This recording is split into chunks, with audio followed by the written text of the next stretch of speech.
guys, welcome to Cult Film and Review, the podcast where we discuss the films you love, but no one else gets, and we see if they still hold up. Tonight is all about psycho mutant freaks, and we're not talking about your prom date. No, we're talking about freaks. So let's start the show.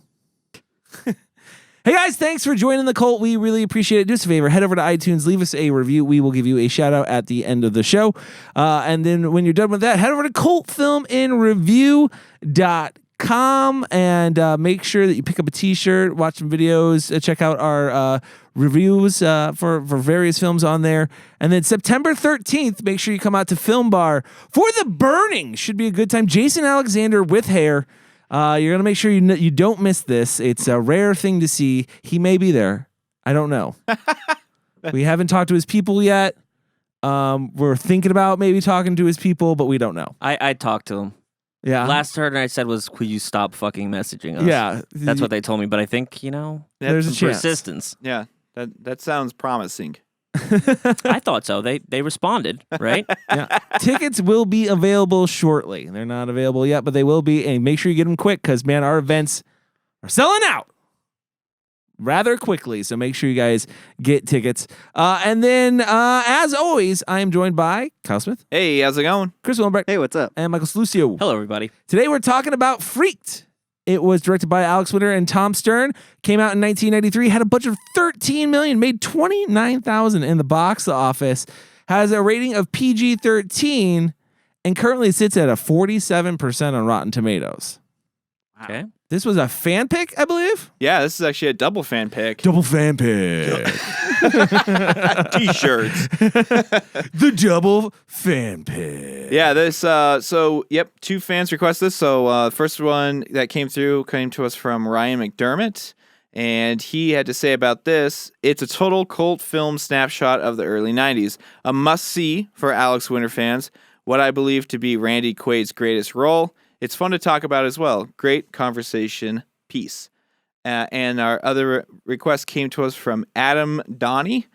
Adam said, this is a hilarious film in epic proportions. It has Alex Winter from Bill and Ted's Excellent Adventure, as well as The Lost Boys, the infamous Randy Quaid, Mr. T, Bobcat Goldthwait, Brooke Shields. The entire movie feels like liquid television from MTV in the 90s. And once you're done watching the film, it's like a koala bear crapped a rainbow on your brain. Wow. Whoa. There you go. It's high praise. Was that? Fucking love it.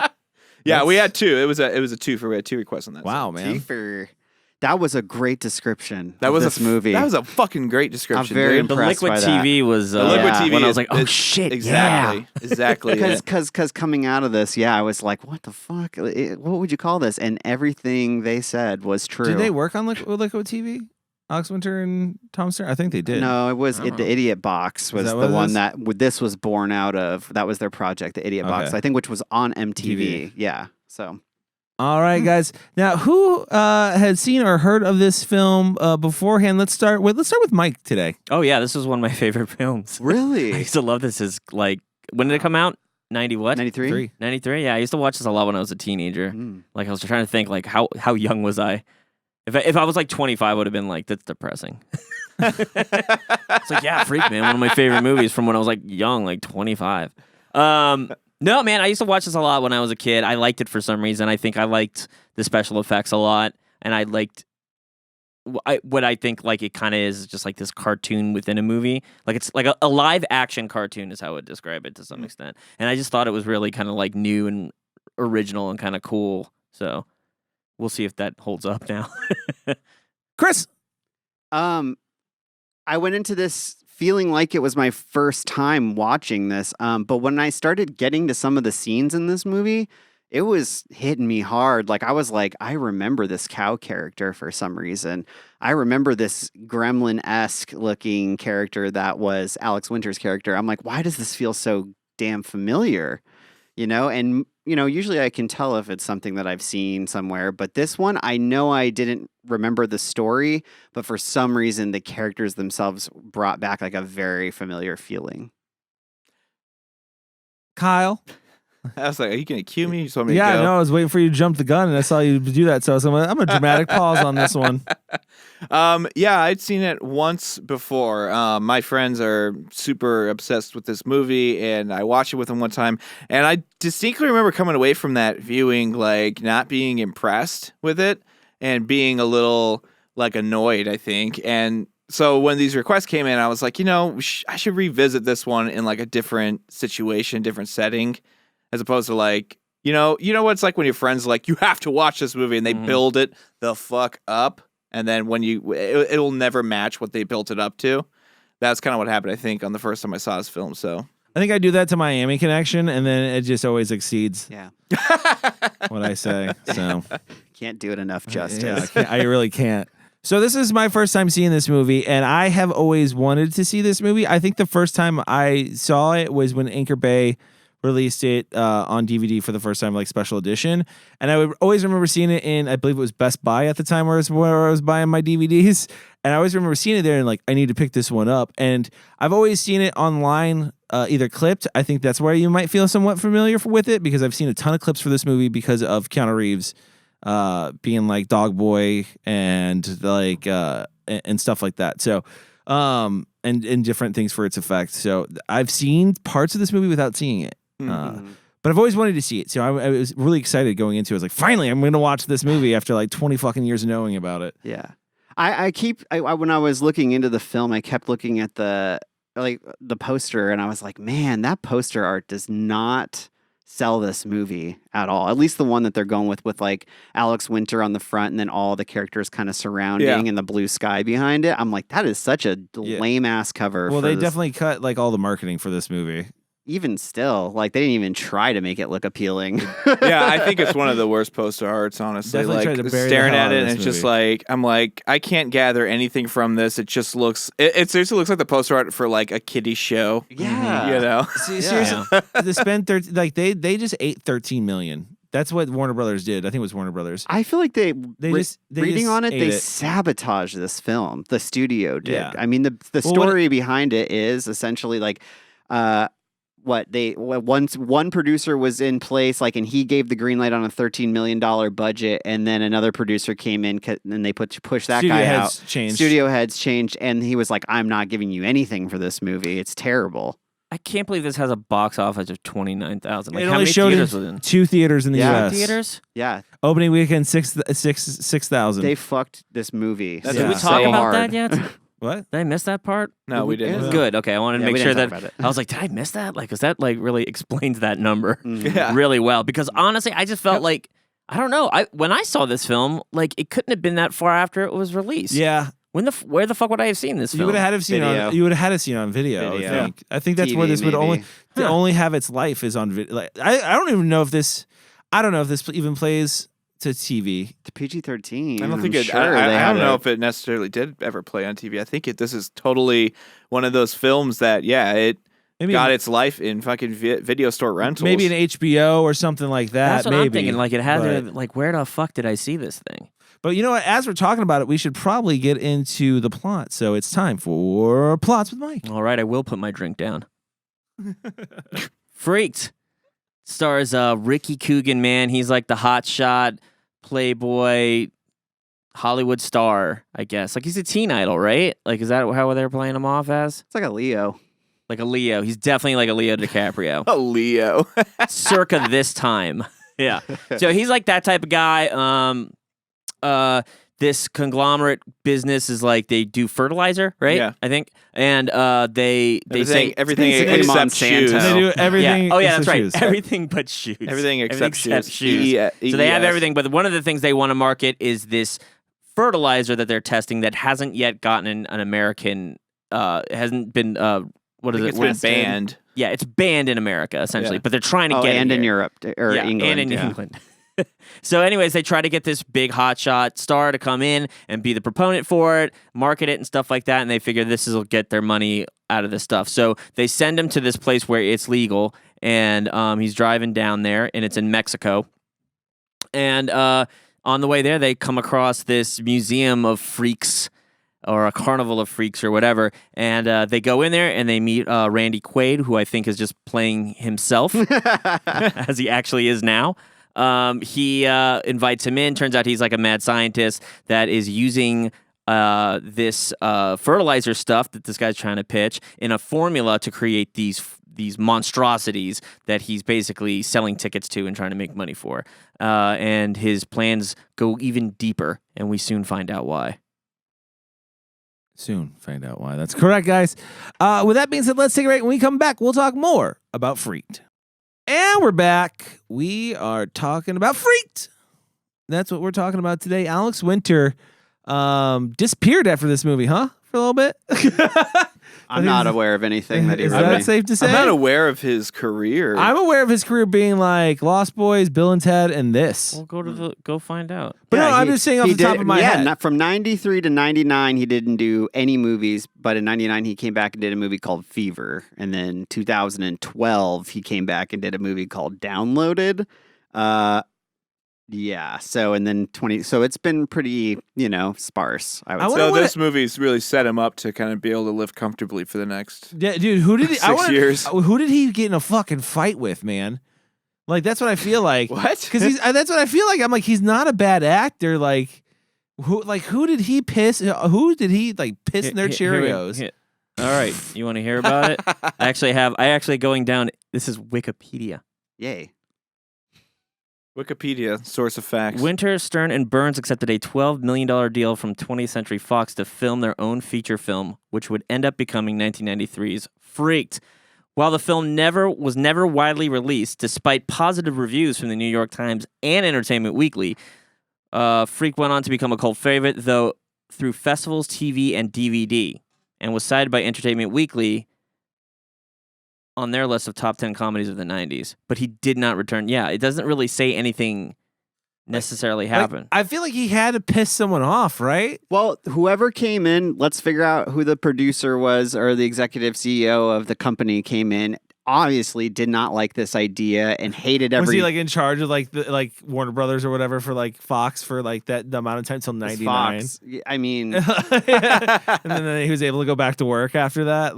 Was he blacklisted? I don't know. I don't know. I'm just speculating. Dude, maybe he just didn't want to do, or he didn't want to work. He's just living fat off that Bill and Ted money. Yeah, people have different reasons for they don't have to always do the same shit. Well, didn't the second Bill and Ted, did that one come out before or after this? Second one came out before this movie, right? I think before, yeah. Okay. Yeah, I think this was after Bill and Ted's Excellent Adventure. Bogus Journey. Sorry. Bogus Journey. Come on. Come on, Cody, get it Yeah, together. Bogus Journey is 91, so this Yep. came after that, yeah. Okay. But was he doing anything in TV? Like producing? It just I thought he did stuff for MTV, right? He did before, I believe. Yeah, I think he did Wow. before this. This really Yeah. is He took- just he a took a cornerstone of his career. That's what I'm saying. What happened, dude? he took a 6-year sabbatical. I have no idea why. That's possible, man. People get burnt out. It's not like he was young when he's at this time. You know what I mean? It's Yeah. possible that he is burnt out from the system. Here's the deal. Rupert Murdoch fired Joe Roth, who was the head of the studio at the time, and replaced him with Peter Chernin, who didn't like the film and didn't think $12 million should be invested in the movie. So then they immediately cut the post-production budget and cut the soundtrack budget. So the vision for this movie was a lot bigger, which is kind of crazy because I actually think they did a lot. They got a lot done with this movie for it so-called being Well, they had all scaled back. They had all the money up until post. So that's what. So I think if anything, what suffers is probably just maybe some editing, marketing, and the music they wanted. But I think they're still able to encapsulate their vision for the film. Yeah, That's true, because you're right. They spent the 13 mil. It's just once it got time to edit and market, they're like, we're not spending another dime on this movie. Which is weird to me. Could you not capture the MTV crowd at this time in '93 with this movie? I feel like It says could. it had poor test audience. Yeah, it did poorly with test audiences. So I don't know what that was saying. Maybe it had just missed the mark. Maybe if this movie came 2 years earlier, it would have been a hit. Who knows? Maybe it was too late. I think it's a mixture of just it's the guy who did Society. You know what I mean? His style has Screaming Mad George you're talking about. Yeah, that's what I'm talking about. on the makeup effects. Yeah. so all of his movies, like The Guyver, Society, like if you watch those films, they all have very similar like looks to them. Monsters are really, really grotesque. They have really big features, like big ears, big eyes, big lips, something of that nature. Slime, usually. Yeah, and I think it's just a frightening thing. Like I don't remember The Guyver coming out in. I think that might have been a video release. I'm not 100% sure, but I mean. Society and that film aren't really known for. They're R-rated films, like they're rough, you know. And I think that maybe this film, when it came out for an MTV crowd, they're probably still thinking like, this is too fucking like intense for the teenage crowd. What do you I think it would So- do. I think it would do better though nowadays if it had come out because It's funny. There's a fake commercial that's floating around on the internet for like a for like a Capri Sun type drink where the kids turn into like liquid and they merge together into one creature, and the creature looks like it's pulled straight from this fucking movie. Yes, you know. So I feel like nowadays this actually would play really well. Oh, I think this movie was heavily influenced by other things. Like, it was supposed to get a toy line. They were like actually creating like the action figures. That's for what this I'm talking movie. about. Like I feel like the way because think about it. Like I think about this film and I think about a film like say Tank Girl that also had like really kind of like weird mutant creatures that were like you know almost cartoonish in a way. But like that film is not overtly like it. Like people don't get shot to shit and blown up and. Like, there's a lot less of the thing. And I think some of the claymation might have been a little off-putting. I mean, think about that now. You're going into the era of, like, Jurassic Park, right? Mm-hmm. Where, I mean, we're going to see some really bad CG come out of this era, but they're using stuff from the 80s. They're using the hot technique from the 80s, like claymation. Yeah. And people aren't using claymation as much in 93. Yeah. That's true. And I think some of it was like, what the fuck is this mess? You know, I mean, that's what I'm thinking in my head. Here's the thing, though. Like with it, when I watched it, and you said it, I believe it was you, Mike, who said it earlier that it felt like a live action cartoon. Yeah, 100% there with you. All I could think the whole time I'm watching it, and even down to one specific character, I'm like, this is the Toxic Crusader cartoon. This is like a live action video of the Toxic, which is a Toxic Avenger cartoon that came out in 1991. Toxic Avengers? Yeah, it's called the Toxic Crusader, and it feels a lot fucking like this movie. There's a character with a large nose in that movie. Who they're all toxic mutants, right? Like a team of superheroes, which kind of what this feels like at the end of this movie. Like it's almost like and I could see them getting a toy line. It's a very similar thing. A theme I remember that cartoon that is going on also in the 90s because you have like you got the split dudes. I'm looking at the pictures right now of the Toxic Crusaders. There's you a got wolf the there's Siamese. There's a wolf man. Holy shit! Alex Winter just ripped off Toxic Crusaders. No, I think did it go the other way? No, Toxic Crusaders came out in 1991, my friend. Oh wow! Well, wait, okay, but hold on. Keep in mind that like didn't the Toxic Crusaders wasn't that directly like in response to Teenage Mutant Ninja Turtles becoming a thing? Like mutations and fucking radioactivity was like super cool around here because Teenage Mutant Ninja Turtles were like 89, but right? it's from Toxic Avenger the movie is where the cartoon came from. But the avenue was opened up by the Teenage Mutant Ninja Turtles. Are like, what other mutant shit can we do? No, I understand what you're saying. I'm No. saying like right now, what I'm asking is. All of these movies that we're talking about have a theme of mutants and mutations and weird shit. Awesome, all of them. No, well, I think the overlying theme is that we're missing, which I was actually just about to bring up. Is it's all about Young Glove. No, the planet. Like you have Captain Planet at this time also. That's right. So this is all about like what's the words I'm looking for? Conservation. Environmentalism becomes awareness. big. This is when global warming becomes a big thing and people are talking about it. Right. And yeah. It seems to be a theme during this time in the 90s. And there's several cartoons that touch on it. And I feel like this is just an extension of cartoons that touch on it, but through live action. Yeah. Mm-hmm. Yeah, pretty much. I think they went with a certain popular theme that was going on at the time. Definitely. Yeah. And it goes down with like consumerism and stuff like that. And that's the I guess capitalism. Capitalism, sorry. Yeah. And well, in consumerism, because they make everything else, Butt shoes. Butt shoes. Everything but shoes. They're like Amazon. Yeah, right. They exactly. basically are Basically Amazon. They didn't know that they would. I mean, he predicted the future on the that. The themes are relevant in this movie that they're kind of stating. Yeah, it's like I said in the beginning. It's kind of like Monsanto. Right. You know, it's like the evil corporation that's polluting the world and causing these mutations, and it's. Yeah, but in the form of like this carnival worker, Weird, like what would who's you a say? mad scientist? What would you say the tone of this film is? It's like satire, Dark but comedy. dark comedy. Totally. Yeah. but like it's a weird like stylistically how it's done. Like there's these one-liners.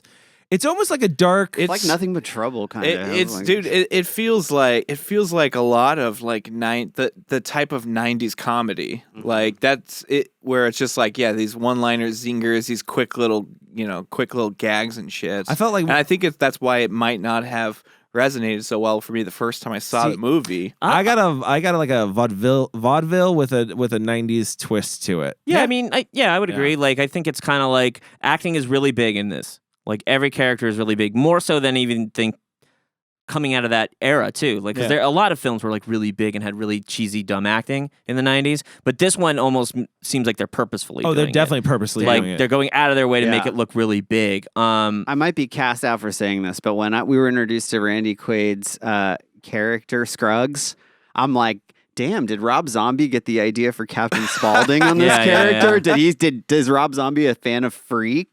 And he's like, man, because he kind of had like, I know it's like a carny barking, like kind of typical character you've seen before. Why would you think you'd get cast out for that? Oh, I don't know. Maybe some House of a Thousand Corpses fans will find that blasphemous to say. Who knows? So funny. They need to go watch Freak then. Yeah, go watch Freak then. Yeah. No, it's very cartoonish. Even the jokes are very cartoonish, but they're like, because it starts out with basically this corporation saying, "Hey, we want to put our toxic waste in this specific area to this actor who's been on a television series for years. We'll pay you, $5 million. I think it was $5 million, or this is what they said. $5 million was the final number for him to go and do it. So, he obviously takes his best friend who has a hand in his crotch for comedic effect on a plane and starts waving it in everybody's face on the airplane. That's what you do when you have a fake hand, Chris. Growing out of your crotch. Yeah, you throw it into your crotch and you put it through the pee hole. Jesus. I don't like the way that sounds. And that was just his friend, right? He had no he wasn't his manager. Or no, it's just his best friend. Just his friend, okay. And then also on there is the troll. Correct.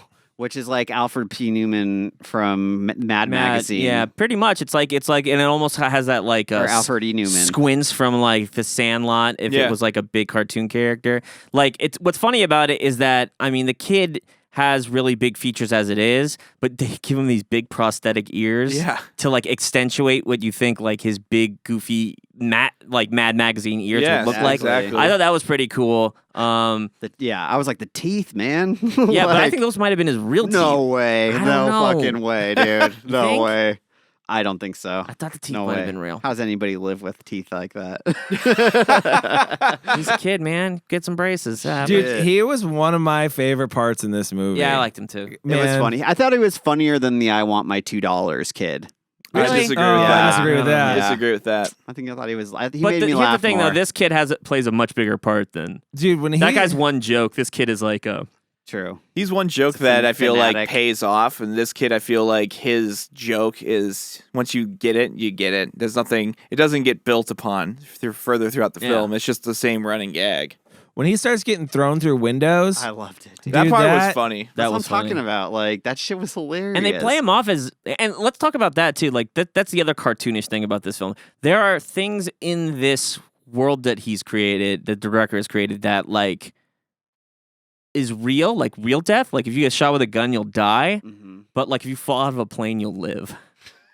Yeah. Like there are some weird moments where God. you're just kind of like, wait a second, like it felt very National Lampoony to me, and that's the one thing I really enjoy about this movie is that they do take it to that fantastical level. Like the kid falls out of a fucking airplane. A guy gets sucked out of an airplane in a wheelchair. It's so ridiculous. I like how and the lady just walks up calmly and closes the door. She's like, oh, this is open. I've always been a fan of that kind of humor that's just like taking it to that next ridiculous level. Naked Gun, like all that shit. So I felt like, the kid hitting the ground and just bouncing and missing the giant hay pile. The giant that was so goddamn funny. The kid, dude, has been in other movies too. He's been in Hook. He was in Blank Check. Like, was he in Hook? Hook, he's Latch Boy.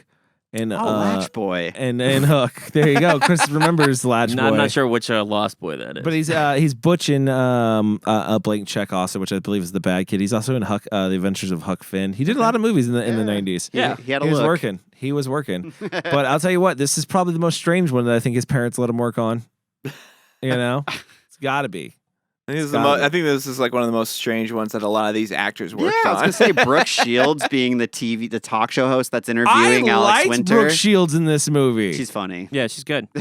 She's great in this movie, dude. The whole gag too with like having his light out at the end. Like we finally got his light fixed. Yeah, that was shit funny. hilarious. I was like, damn, he's at least he made it out of there. But Yeah. He's still mutated. it's a fucking cactus.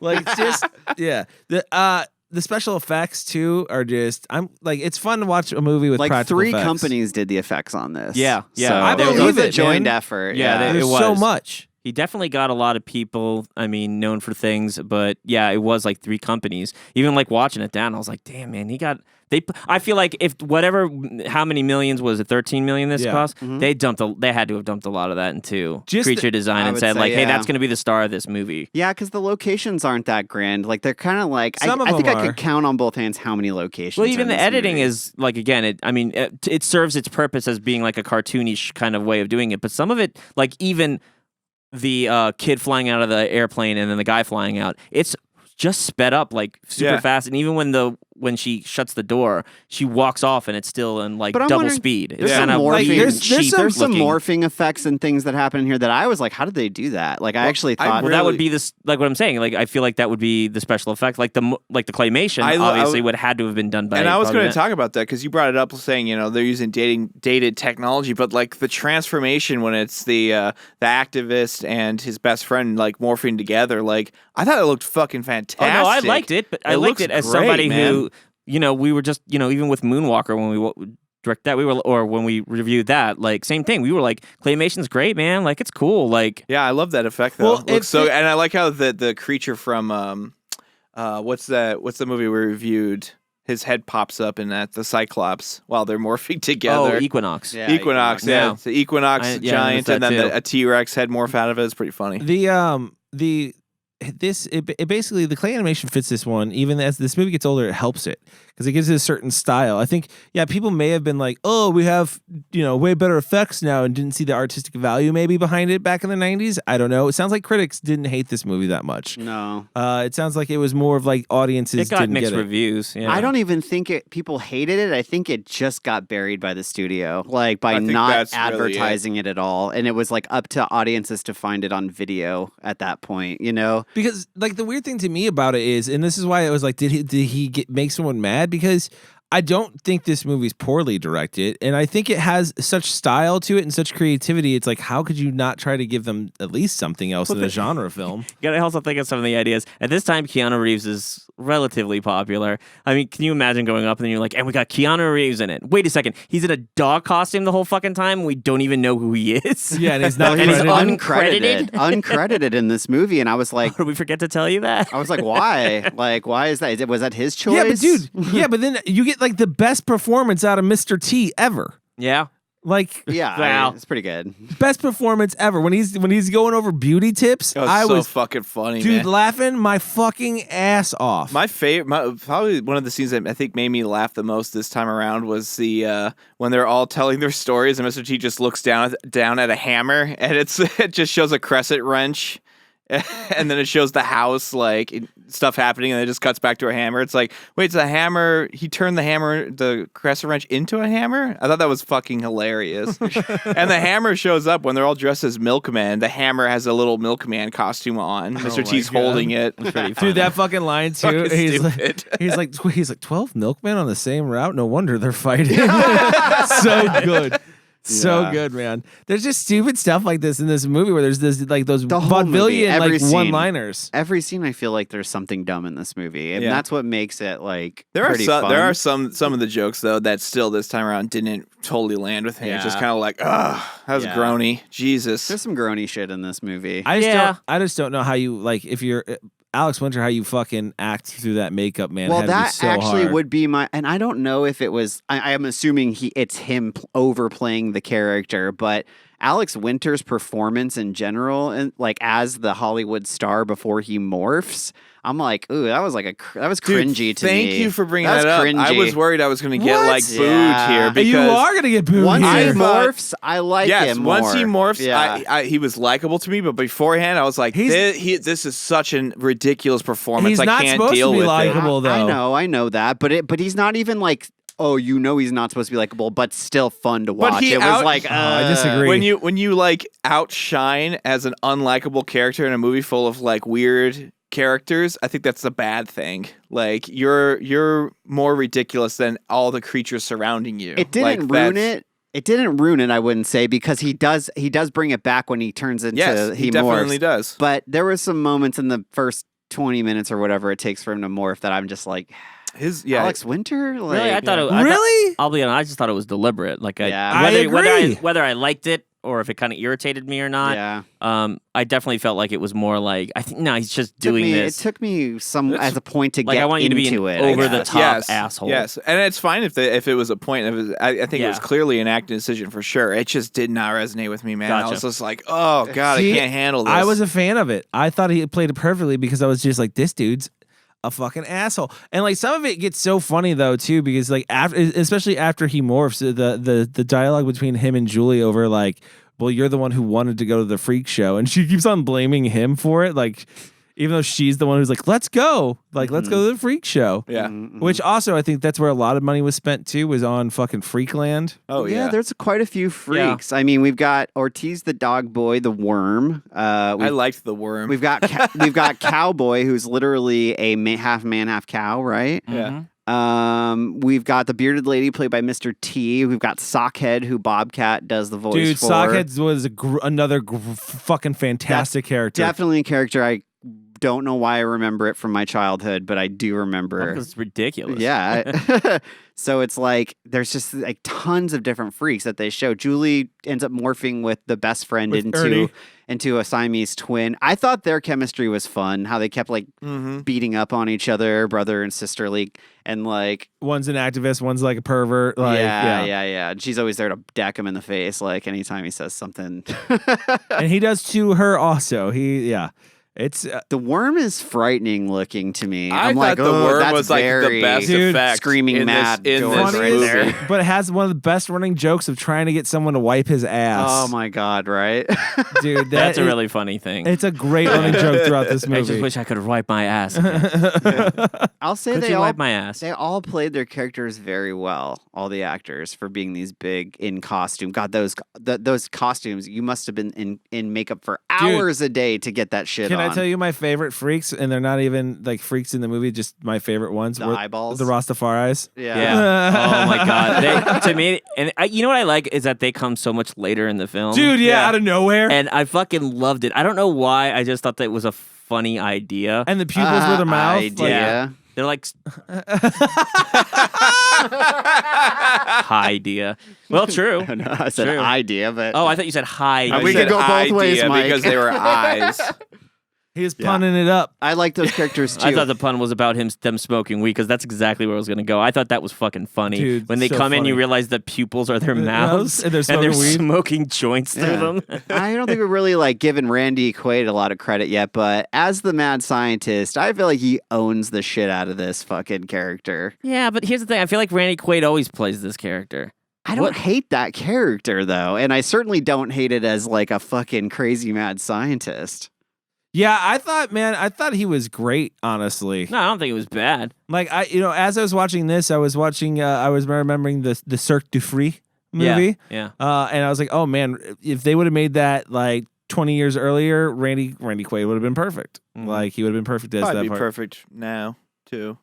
Well, you could just pull him out of whatever trailer he's living in Toronto. And I just feel like as like the ringleader of the freaks, he certainly kept it at a 12 like the whole time, you know? Oh, yeah. Like, and I feel like that was great. Dude, Like, the main villain, the Mr. Laugh or whatever it was, like that oh shit was my God. hysterical. See, little shit like that, like just making a character over the phone, you know, like all he does is laugh, but like for some reason that shit had me dying. Because every time he'd end the conversation, he'd just hang up. And like Randy Quaid sold it and just be like, that guy's an asshole. Like every like well, he didn't even say anything. He's just laughing. what I also like, I don't know. it was such an eye-rolly joke, but it made me laugh. I don't know why. Was when he's talking to the Laughing Man. He goes, "Can you spell that?" And he goes, "Ha." Oh. I don't know why I thought that was so fucking funny. I don't know it why felt like either, something but that I yes. would see off a Nicktoon, but like It it was fucking funny. Yes, I agree. It does have an element of Nickelodeon to it. Yeah. Nickelodeon was obviously around before this movie was made, but maybe that's kind of the angle they were trying to take. Like, because this was originally supposed to be like an R-rated Evil Dead meets something else. Like something. This was a hardcore horror film. It was supposed to have the butthole surfers in it. Yeah, they were a part of it at some point, but then I think it got all confusing and they got dumped off. But you can't figure out which surfer was the butthole. Yeah. Somebody's being a real butthole. Anyways. But yeah, I think Nickelodeon, like, humor was definitely. So I also wonder if that plays into my rating for this film. I wonder if this somehow encapsulates so much nostalgia for me from the 90s that it will affect my rating. I would say I yeah. think, you know what's funny is I'm hearing you guys talking about like MTV and Nick thing. I think the reason why the first time I watched this movie and it just didn't hit with me is because I didn't have cable growing up. I didn't watch Nickelodeon. I didn't have MTV. I didn't have any of that. It reminds me of so much, like so many other things that I've seen from the 90s where I'm just like, I mean, this I reminds me of this definitely and this and this. see some like Ren and Stimpy vibes, and I saw a little bit of that growing up. I think he's quoted on the guy who did Ren and Stimpy's quoted on the cover art of this, saying it's like one of the like a great movie. Yeah. The style of humor definitely translates to that. Those style of cartoons and pace of MTV generation. Yeah. Yeah, no, and I like that they went with some kind of like live action animation kind of like crossbreed, and I do think it was a really cool choice to make at the time. Is again, was it ahead of its time or is it not? And I guess we'll find out when we come back. We rate this Mammer Jammer. All right, we're back. What do you say we rate this Mammer Jammer? Kyle, what are we rating it? Yeah, Adam here gave us a rating. He wants to rate it sock puppets. Perfect, like it. Yep. And Adam gave it 5 sock puppets. Our other request came from Ryan. He didn't give us a rating symbol, but he does want to rate it a 4. 4 out of 5 sock puppets. Ooh. 4 and a 5. Yeah. We got a 5 out of 5 and a 4 out of 5. Let's figure out where Mike's at. All right, I will give this a 3.5 sock puppets. I actually thought it was a fun movie, man. Like, it does have that feeling of like it belongs in a certain time, and that time is certainly the 90s. But I kind of like it as being like somebody who grew up in the 90s. Felt really good to see it and kind of remind me of a lot of stuff. I like the way the vision they went with it. I like that it's a big kind of like Looney Tunes-esque Acme kind of situation. And I don't know, man. You're right. It reminds me of Liquid TV. It reminds me of a certain era that I see upon fondly. I look upon fondly. And also Alex Winter wasn't that bad. I disagree. But okay. That's it. 3.5. All right. 3.5 for Mike. I'll go next. Because I'm also right at a 3.5. Here's the weird thing, man. I didn't think I would reference this movie like 2 times very closely together, but this is like the Toxic Crusaders meets Monkey Bone. Oh, yeah, Monkey Bone. Yeah. Jesus, another Monkey Bone I would be reference. referencing Monkey Bone again, but I am. And I can't help but feel like this movie may have been influential to Monkey Bone, like in some way. But no, this gave me so many nostalgic feels. I think just because it does capture the 90s quite well, and this weird sense of humor that somewhat existed, and like how they are addressing certain issues like the environment and stuff like that, and how they approach it with a joking attitude. It's another thing that I think is how people approach serious issues in the 90s was with humor. And it's a cool kind of thing to look at with that too. But otherwise than that, like it's fun. And the special effects are, especially the fight scene at the end between Beast Boy and Stewie, is like that's just really fucking cool to me. Like even though it's practical and it's kind of cheesy, those effects are fucking fun. Like it's like the fight scene is like if those animatronics at Showbiz Pizza came to life and started fighting each other. Yeah, like that's what it would be. But yeah, 3.5 for me, and it may get better doing another watch. I feel like maybe I didn't get all the jokes because there are so many of them coming at you. But then let's go to Chris. Yeah, I first time watch definitely all the way through, and I had fun watching it. I can't say that it wasn't a good time, and it didn't offer some great effects and some funny dialogue, and it was very comical, over the top. So very much like in the vein, like I was saying, movies that were coming out at this time, like Nothing But Trouble, and even I would say like Drop Dead Fred. There's all this stuff in the '90s that kind of pushed those like fantasy boundaries mixed with like comedy and horror. And this one, I enjoyed. I thought Randy Quaid did a good job. I thought the sets were fun. I always like movies that take place at carnivals for some reason. I find those entertaining and interesting. I do think the film has some pacing issues. It's very talky, and you almost I don't think you pick up, like Cody said, on a lot of the jokes and a lot of the shit that's happening, and you get like really overwhelmed with it to the point where you almost zone out, and then you get snapped back in when some fun shit happens. So I'm sitting at a 3 with this one. I guess it could go up. I could see this maybe being a fun group watch, but 3 for now. And I do want to go back and watch it again, and I highly recommend at least one watch for the great effects that are in it. I remember when the talkie films were groundbreaking, Chris. Yep. When they didn't have sound and they didn't have It talking. was the new thing. Yeah. Okay. I remember when a little You too really talky offended for the me. people of 1926 Yeah. with that one, Chris. Sorry they can't be bougie with your CG. CG. So fucking this is a weird thing to call out. I just- Sorry that you thought there was a lot of dialogue in the script. All right, Kyle. Yours is the one I'm most interested in because I believe you touched on before. You may have not enjoyed this film the first time that you watched it. Yeah, if I had to give a backstory, if I had given this film a rating the first time I watched it, I probably would have come in at a 1. This time through, I'm giving this a 3. A lot of the jokes really landed with me this time.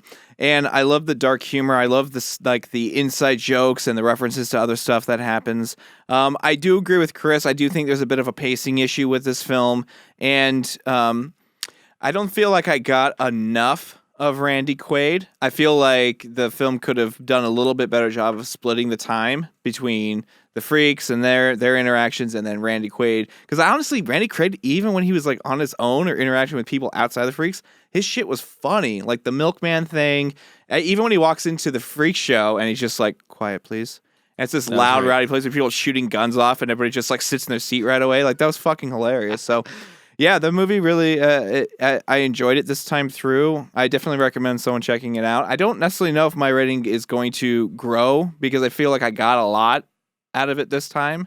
And It's already grown. Like after a second watch, like I can't push another star out. I can't. I might not do be it. able to get it to a Nope. 4, but I'm going to keep it at 3, and I think a 3 is a good rating for this film. So yeah, 3 from me.